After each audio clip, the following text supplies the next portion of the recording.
दोस्तों नमस्ते, कैसे हैं आप लोग। आज फिर प्रातःकाल जब आपसे चर्चा हुई थी तो उसके बाद में ब्रह्म मुहूर्त के टाइम पूजन के बाद आपसे चर्चा करना और चाह रहा था, लेकिन लाइव होने के बाद फिर से आपसे अभी शाम को फिर से चर्चा करने की ज़रूरत पड़ी। कहीं ना कहीं हमें ये लगता है कि जीवन में उतार चढ़ाव आते रहते हैं। जीवन में कई चीज़ें ऐसी होती हैं जिससे उतार चढ़ाव से ये लगता है कि जो हम पुरानी बातें थी उनको भूल कर आगे बढ़ना चाहिए। जीवन में कभी भी किसी चीज़ को लेकर हमें ये नहीं सोचना चाहिए कि वो हम कभी फलाना देश उसके साथ रहा या कोई भी ऐसी चीज़ रही जो हमें याद दिलाती है। लेकिन कभी कभी कोई चीज़ें ऐसी रहती हैं जो यादें मन में रहती हैं और कहीं ना कहीं मन को चोटता है कि देखो आज ये दिन है कि आज कहीं ना कहीं उस चीज़ को लेकर हमें याद आती है। लेकिन कहीं ना कहीं संबंधों को लेकर भी आदमी खुद तय करता है कि संबंध किससे तय करना है, किसको तय करना है। तो संबंध राजा और रंग के भी होते हैं और राजा के भी होते हैं। तो आदमी को राजा को तय करना पड़ता है कि उसको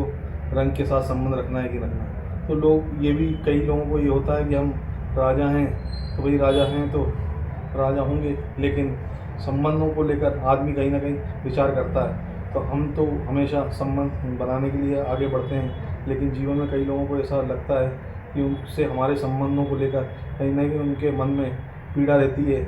और जो लोगों को पीड़ा रहती है वो हमेशा ये सोचते हैं कि हम संबंध कभी ना कहीं विच्छेद कर लें, तो कोई ज़रूरत नहीं है। लेकिन हम तो हमेशा ये चाहते हैं कि भगवान सबसे संबंध अच्छे रखें और ऊपर वाला भगवान शिव के आशीर्वाद से सबका भला करें।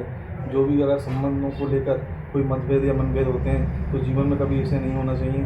जीवन में हमेशा आगे बढ़ना चाहिए और अपनी लकीर हमेशा आगे रखनी चाहिए।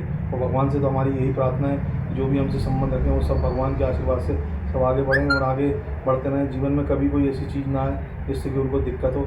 भगवान का आशीर्वाद सदैव उनका साथ बना रहे, यही हमारी हमेशा प्रभु से प्रार्थना रहती है। और आज शाम के लिए इतना ही। कल सुबह फिर प्रातःकाल ब्रह्म मुहूर्त के टाइम फिर से मिलते हैं दोस्तों। ओम नमः शिवाय, नमस्ते नमः।